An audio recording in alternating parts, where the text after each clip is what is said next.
This is Hidden Killers Week in Review. A look back at the most prolific stories of the week. This is Hidden Killers with Tony Brueski.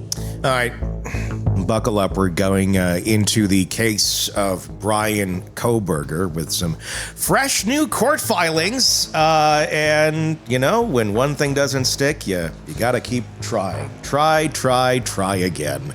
And that's certainly what Ann Taylor is doing. And this time, let's just say the defense has thrown a curveball into left field. Forget arguing about DNA matches or looking at stars. Kohberger's team is now saying he was set up. That's right. He's going full on OJ in this case. Believe it or not, it was planted. It was set up. Somebody really doesn't like Bryan. That's right. According to them, the knife sheath with his DNA on it planted like a bad alibi in a cheap detective novel. Somebody went in there. They put his DNA on it, put it under the murder scene. Of course. Why would anyone think anything else? Which raises a multi-million-dollar question. Is this a last-ditch effort to create reasonable doubt, or could someone have actually framed Kohberger? Today, we've got defense attorney and former prosecutor Eric Faddis with us to break it all down. Eric, in your experience, how often do we actually see a frame job in court on something like this? And what does it take to sell that one to a jury?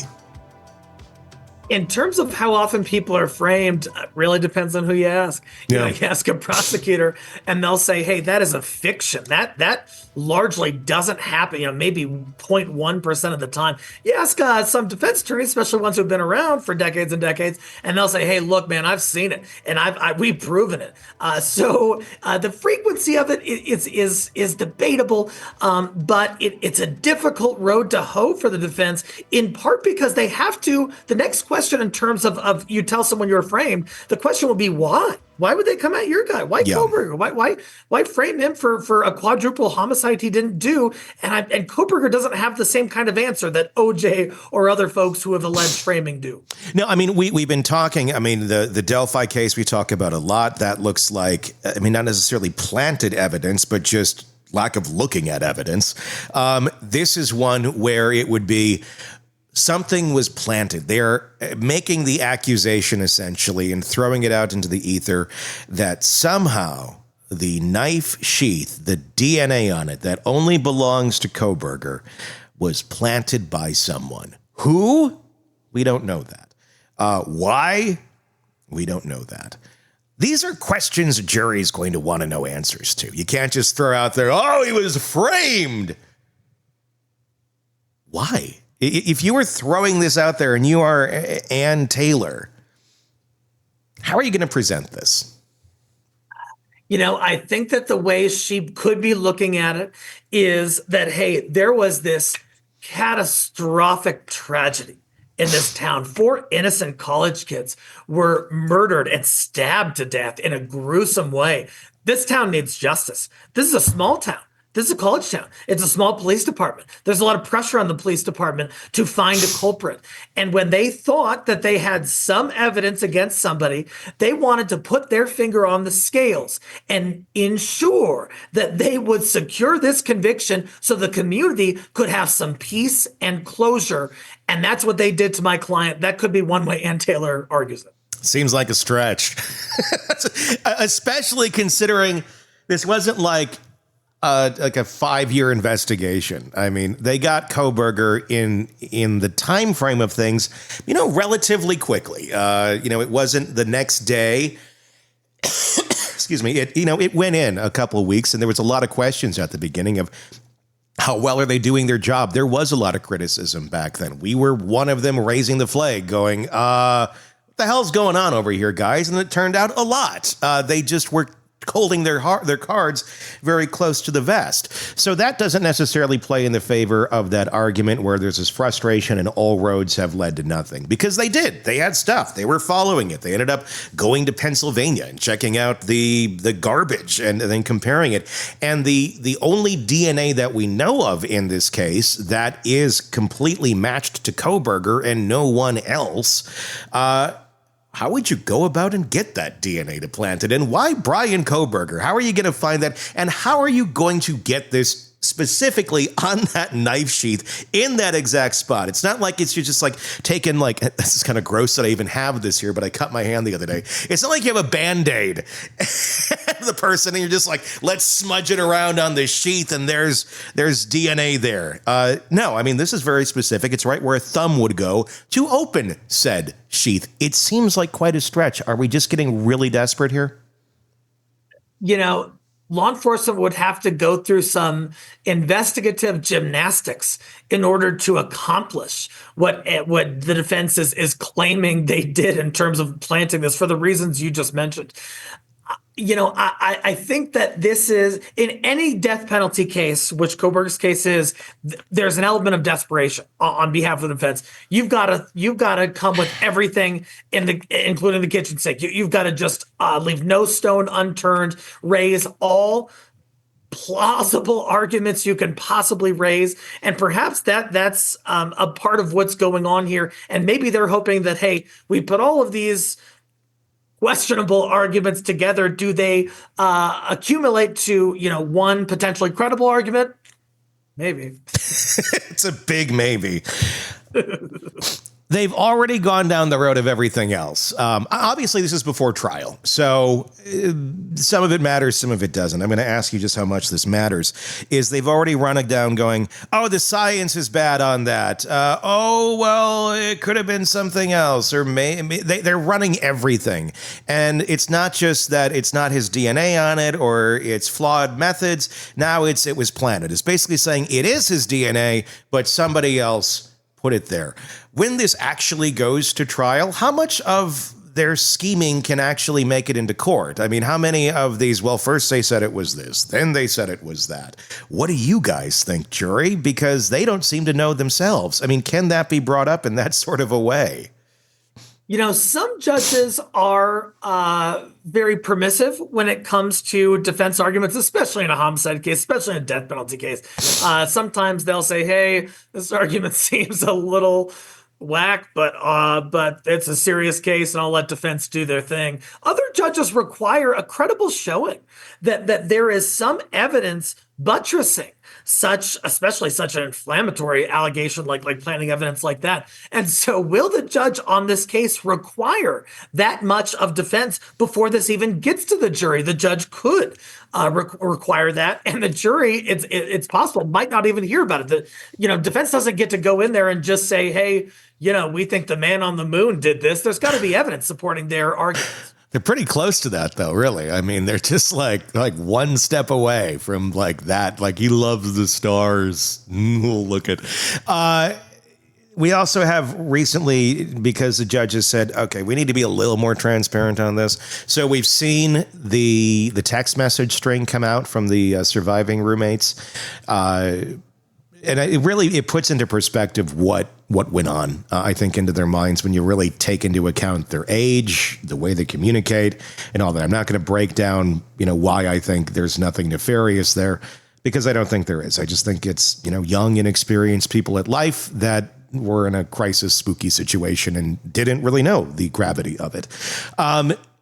But there's the bushy eyebrows comment that's in there that we know is in there in the string of texts right away. And of course, they're arguing, well, that can't be put in here because they were in shock. They clearly were not in shock. You can tell that by their string of texts. And once they found out their friends were dead, they sure as hell were. But at that point in time when bushy eyebrows was brought up, they were a little spooked. There was somebody in the house they didn't quite know. There was some weird ruckus upstairs that they didn't know what was going on. But eventually they felt safe enough to go back to bed and competent enough to say bushy eyebrows. It's not usually a trait one's just going to make up out of thin air and put out there. Especially, it would be quite a specific thing to see on someone's face and to stand out if he's wearing a ski mask. That would really be an interesting feature to go, despite the ski mask, bushy eyebrows. Kind of makes it even more of a stronger point, I think, which is probably also why Ann Taylor wants it removed. All these things she wants removed. Is there a chance in hell for it to be thrown out? Typically, witnesses are allowed to testify as to their personal observations, their sensory experience, their perceptions based on what they're seeing. That's in fact the basis of what's called foundation for one's testimony. They saw it, and this was how they viewed it, and what came into their head. Bushy eyebrows is a pretty distinct characteristic, and Kohberger happens to display that characteristic. And so I think that the witness is absolutely going to be allowed to testify as to those observations, and defense can cross. They can cross on it and say, "Oh, weren't you in shock? Oh, when you're in a crisis, maybe you're not perceiving things as accurately as when you're not, or whatever." They can ask about that, but I don't think it rises to the level of making it inadmissible. Should Kohberger have gotten one of those eyebrow trimmers right away and just let's get rid of these, so like nobody can say that about him? Be funny if he goes into court the next time and he's missing eyebrows. Like, what happened here? Accident. It was just nothing. I've always never had eyebrows. I've always looked this way. The DNA underneath the fingernails, that's another thing that the defense was trying to bring up, it seems, here for a little bit. I don't know if they're going to keep going on that, but the DNA of three different people under the fingernail of one of the victims. I don't know. I'm always cleaning my fingernails. I always have like something around here where I'm like, it's an obsession. And there's, just go throughout your day, you get stuff underneath your fingernails. And I'm assuming probably a lot of DNA. This, go to the store, touch a railing, just inadvertently scratch your hand on something, you will very likely get DNA under your fingernails. Just how often is it that at any given time we have other people's DNA under our fingernails, but we're not the victim of a violent crime? Sure. I mean, it could be a very innocent explanation for that. Like you said, just picked up. You're in college town. There's kids everywhere. You're hanging out at parties and socializing and everything else. On the other hand, defense can certainly argue that there was a physical altercation here. And oftentimes in a physical altercation, there is scratching and an exchange of biological material, including material that gets lodged underneath fingernails. And could that be evidence of someone who was involved in a physical altercation? It certainly could be, and it's certainly something defense can argue.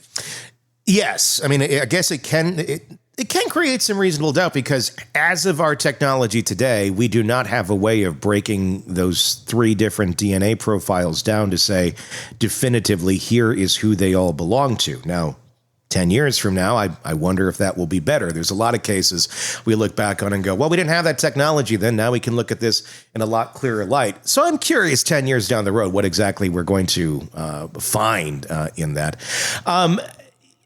When we're getting closer and closer to a trial date here, we're seeing a lot of things thrown against the wall.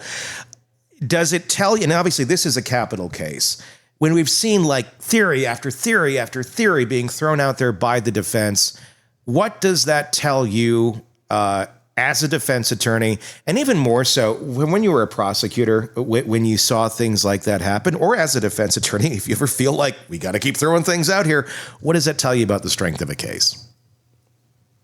It tells me that if there was one overly compelling defense, you ride that horse off into the sunset. You don't want to dilute the potency of your defense by saying, oh, and it also could be these five other things. At least that's one strategy. Now, some folks just like to, throw everything at the wall and hope that something sticks. But sometimes what that telegraphs is that there is not one main compelling defense that is going to win the day on this. And we've got to try to have some cumulative effect of all of these questions, all of these potential doubts, to hopefully rise up to reasonable doubt. And so that's kind of the way that I would view that. Anything that you've heard from the Kohberger camp that makes you think this will be successful on their part? I don't want to say an easy sell, but even like a palatable sell to a jury. Certainly there are some cards that Kohberger's team can play. One is some people would argue that there's not a distinct compelling motive for him to do this. Now, prosecution's going to say that he was sort of stalking these women and on social media and stuff like that. And certainly that factors into motive. But was there a motive for him to go and slash up, four people who he probably had never met before? That's one card. The DNA evidence of other folks under the fingernails, that's another card. But overcoming the DNA on the knife sheath is going to be difficult, and I don't think the planning argument's going to get him there. What are you most interested in seeing in terms of discovery, evidence, all that has not been made public yet? What do you think could really seal the deal here against Kohberger? And in theory, what is there anything out there that you think maybe is in the back pocket of Ann Taylor? I would think we would have heard it by now, but let's just say there's something out there. Either way, what do you think could come up here that could affect this case in either direction? There have been some hints in some of the public reports that I've read that allude to more of a buildup on this case than everybody knows about. More actions that Kohberger may have taken. I mentioned earlier that there's some indication that he was at least visiting their social media profiles or possibly trying to interact with the victims on their social media profiles. At least that's what I've heard. I haven't seen the actual social media data. But if that information does exist, if there's more information about how this culminated, how things escalated, and about Kohberger's actions before he allegedly committed the stabbings in a way that is consistent with killing 4 people with a knife, I think that could be very compelling and seal the deal for the prosecution. For the defense, that's a tough one. I'm not sure. It's kind of like I can't think of a card that some joker in their back pocket that I can't conceive of that's gonna show he's innocent. Surprise, we have video of him in Hawaii with Chad and Lori Daybell, and they're all on the beach together having a great time. We just decided, well, we didn't think that was compelling enough, but we'll show our cards now. Be a nightmare blunt rotation. Exactly. Yeah, there's not a lot that looks good here. The knife itself, the purchase, that is something I'm very curious about. If it happened, if there is an Amazon receipt or Target or whatever the hell he may have bought it at, that seems like that could seal the deal pretty good. There are some people out there who have claimed that they have inside knowledge that is there. Again, just an allegation, but from some pretty trusted sources. Obviously, that'd be pretty damning if in fact that was there. And the fact that you have Ann Taylor, is it normal for someone to get ahead of something and say, we want the exclusion of his Amazon searches, and there was a ton of online things they wanted out, Google searches, everything, anything that could point to, hey, maybe he bought this knife, or any sort of other conversations about what may have happened that may be out there in the ether. They're requesting early on that should not be into evidence. If there's nothing to hide in those areas, why would you be requesting that we can't look at your Amazon search history? There's plenty of crimes out there where no one even asks for that because there's nothing to see there, and you would know that on a defense end. But if you know there's something there that may not look very good, of course they're going to request to not have that in the case. By even stating that let's not look at Amazon, does that tell us there's something at Amazon? It certainly could. On the other hand, some defense attorneys are very adamant about the rule of law and about the Fourth Amendment's protections against unreasonable searches and seizures. And perhaps Ann Taylor believes that there was not enough evidence to get into Amazon searches. There's a big controversy now with the government saying, oh, we think a person did something, so let me look at every aspect of their phone, their entire digital footprint for their whole life. And defense attorneys are pushing back and saying, hey, we do not want to establish that trend in criminal justice. That could be another reason why she would want to exclude those items. Is that a legit argument, though? I mean, look, it's just another way of looking at information. In the past, before we have digital receipts and a far more detailed way of looking at everything we purchased, it would have just been a warrant to go and search a property and look for physical receipts that maybe somebody has in their trash, in their counter, in their drawer, wherever, looking for that exact same data, but we just now happen to store it in different ways. Are things like that they're asking for because they're digital? Is that really a crazy request or something that, look, this is how the world works today. We better just get along with it and accept that if we committed a crime, there's a lot more places that we leave evidence than you would have had in 1982. Absolutely. And that's a fair argument. And many courts have really cited that rationale for allowing broad digital device searches. On the other hand, we also don't want a system where somebody's suspected of committing a crime, presumed innocent, and the cop thinks like, hey, I bet there is some evidence as to motive in his house. Judge, let's go look at every single thing in his house, every compartment, every closet, every drawer. They're probably going to find something. That's not what meets the level of articulable probable cause. And that principle can be translated to a cell phone. Some folks are saying, hey, we don't want to allow that broad access for those reasons. Is it that broad on a cell phone? I mean, it's dialed down to communication. I mean, if there's something that involves the crime and you find it, great. I mean, it's one thing if you go out. I mean, it certainly does open more windows to blinders and just taking in information that you think fits a situation, even though it may not, because obviously that does happen sometimes. The more information you have, the more convoluted it could be, but also the more telling it can be, the more concrete it can be, simply because we have more things to take a look at. Oh, certainly. And I think one question on that becomes, does the government have a right to take a look at it? Certainly they would want to. And certainly there are good reasons for thinking that, hey, we want the government to look at everything and get the most comprehensive cachet of evidence that it can. On the other hand, some people, their cell phones are very intimate to their lives, that maybe they're texting somebody about having AIDS or something, or maybe there is information that they are with some rogue political group. And that information can also get into the hands of the government if we allow too much unfettered access. And I think that is the concern on behalf of the Defense Department. So you can't have AIDS and you can't belong to a crazy government group. That's the new rule. I'm kidding. but I get what you're saying. Yeah, where it could go into the wrong hands, or it could be looked at as something entirely different that really has nothing to do with the case, that I guess one could, put into some other category and use against someone. It's just there's so many angles on this case and so many directions that it, I guess, in theory could go, but it feels like it's narrowing even more by the day as we get closer and closer to a trial. Eric Faddis, defense attorney, former prosecutor, thank you for your insight on this ever crazy growing case. My pleasure. The latest true crime stories, expert breakdowns, and shocking twists, all in one place. Press subscribe now to the Hidden Killers podcast and True Crime Today.